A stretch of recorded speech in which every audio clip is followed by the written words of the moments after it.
Hello, this is Rick Pina, and I want to welcome you to another 5-Minute Fix. We've been teaching on the love of God. I want to get right into it this week. I want to use all of my time wisely. 1 Corinthians chapter 13 and verse 7. We're going to find number 16 out of the 20 characteristics of God's love. We've covered 15. Here's number 16. Love bears up under anything and everything that comes. Love bears up.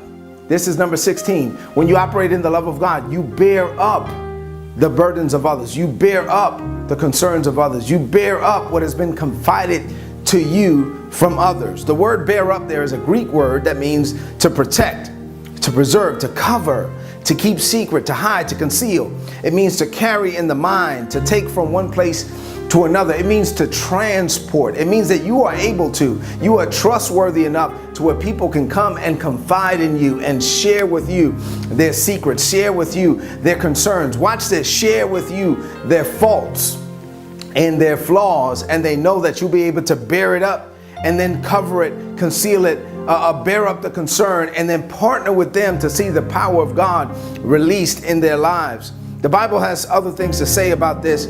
Solomon said it this way. He said, hatred stirs up trouble, but love overlooks the wrongs that others do.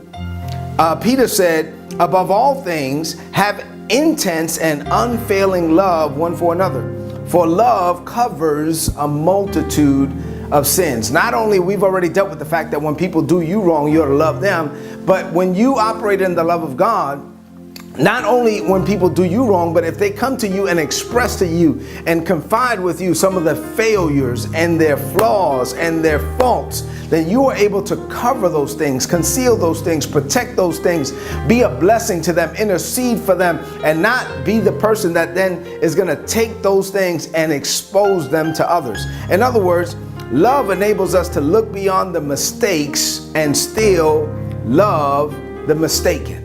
Right? So when people come to you and they've made a mistake, you can look past the mistake and you still love the mistaken. Not only do you love them if they did you wrong, but if this is a fault, if this is a flaw, if this is a failure on their part, then you're able to partner with them to help them without transmitting or exposing that fault or that flaw or that failure to others.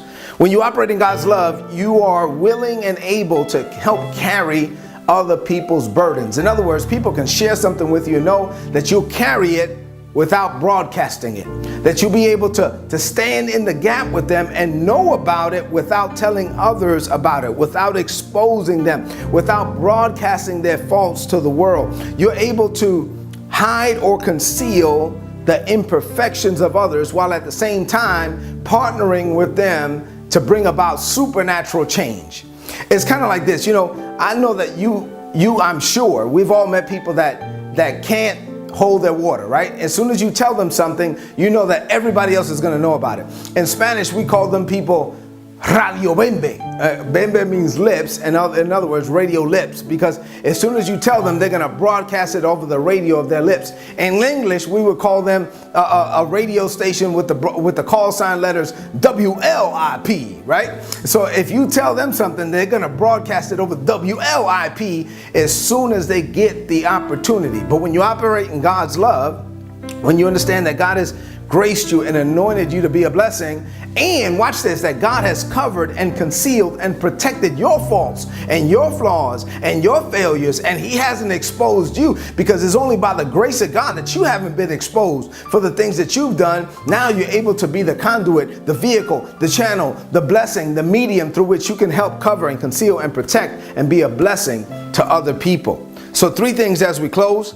Love hears the mistakes of others without judging the mistaken. People need to know that they can share their heart with you without you judging them. You could be able to see them and then know that who are you to judge? I mean, what about all your failures and all your flaws, all the mistakes that you make? If I'm saved, if I know me like I know me, and nobody knows me like I know me but God, then, and if I know that I'm saved by the grace of God, then who am I to judge other people? I may not have their issue, but I have my own issues. Number 2, love protects what it hears and never shares what it heard without the permission.